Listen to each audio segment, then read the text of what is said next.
मध्य प्रदेश में पीजीटी की वैकेंसी निकली है और उसमें संस्कृत की 508 वैकेंसी है। मैं आप लोगों को उसकी संपूर्ण जानकारी देने के लिए उपस्थित हुआ हूं। नमस्ते, मेरा नाम है अवधेश विद्यालंकार। आप लोग देखना शुरू कर चुके हैं टीजीटी पीजीटी अड्डा 24/7 का यूट्यूब चैनल।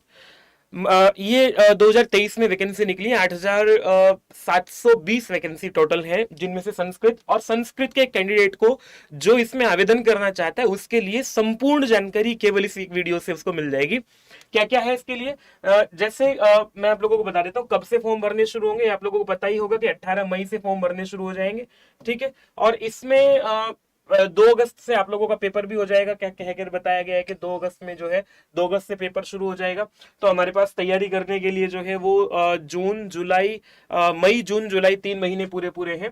और कौन इसके लिए आवेदन कर सकता है, एलिजिबिलिटी की अगर हम लोग बात कर लेते हैं तो एलिजिबिलिटी में ये कहा गया है कि भर्ती नियम 2018 के अनुसार जो है वो एक तो उसे मध्य प्रदेश द्वारा आयोजित उच्च माध्यमिक शिक्षक पात्रता परीक्षा, जो कि एमपीटेट वर्ग 1 जो होता है, वो 2018 और 2023 में से किसी भी एक परीक्षा में आपने पास किया हो, क्योंकि 2018 के बाद फिर 23 में हुई ये परीक्षा, ये पास किया हुआ हो तो ही आप लोग भर पाएंगे, इससे पहले वाले नहीं। और आप लोगों ने संस्कृत में मास्टर्स किया हुआ हो या फिर आपने इसके साथ मास्टर्स के साथ साथ बीएड भी किया हुआ हो तो आप लोग भर पाओगे। ठीक है, इसके अतिरिक्त आप लोगों को कहा गया है कि संस्कृत में जिन्होंने आचार्य की उपाधि धारण की हुई है, आचार्य जिन्होंने किया, एमए अगर नहीं है आप लोगों का, आचार्य वालों के लिए भी जो है वो आप लोग ये मान्य है।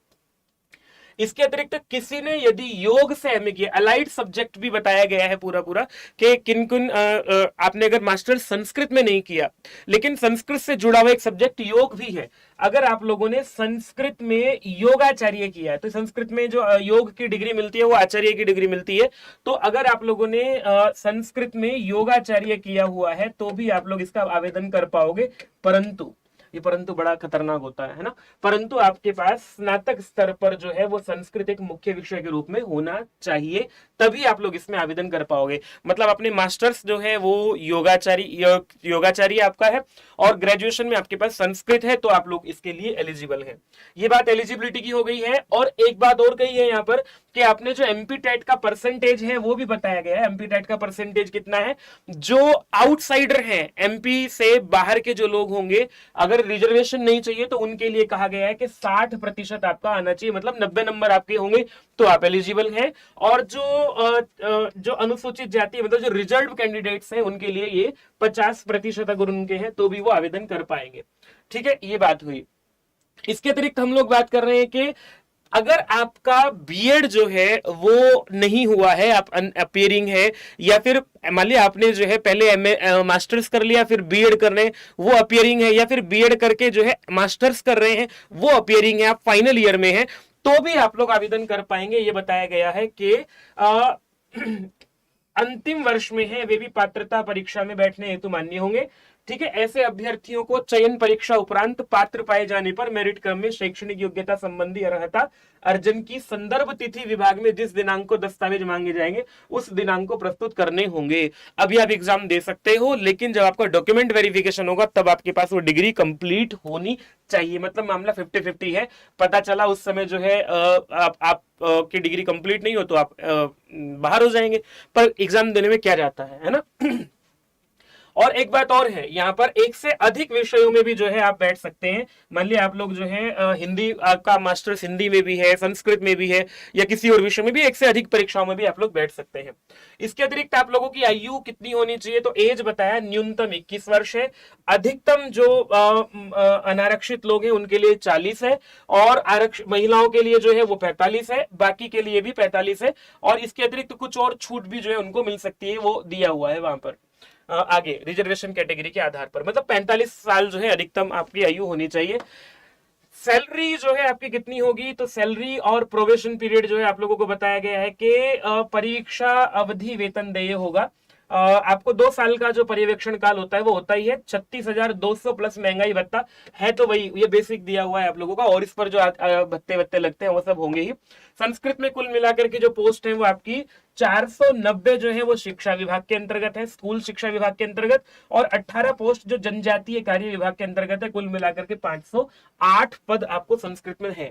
इसके अतिरिक्त जो आपको सिलेक्शन प्रोसेस है वो कैसा रहेगा, सिलेक्शन के लिए आप लोगों को पहले एक एग्जाम होगा, रिटन एग्जाम होगा, जो उसके आधार पर मेरिट बन जाएगी, फिर आपकी जो है प्रमाण पत्रों का सत्यापन हो जाएगा। डायरेक्ट भर्ती है, सीधी भर्ती है, इसको सीधी भर्ती कहते हैं। और क्या कहा गया कि आप लोगों को एग्जाम पैटर्न कैसा होगा, एग्जाम पैटर्न की बात कर लेते हैं। आपको 2 घंटे की एक परीक्षा होगी, केवल और केवल एक परीक्षा जिसमें केवल और केवल आप लोगों का सब्जेक्ट पूछा जाएगा, और आपको 1 नंबर का एक प्रश्न होगा, 100 अंकों का 100 प्रश्न आप लोगों को पूछे जाएंगे, और निगेटिव मार्किंग जो है वो नहीं होगी, ऋणात्मक मूल्यांकन नहीं किया जाएगा, ये भी कहा गया है।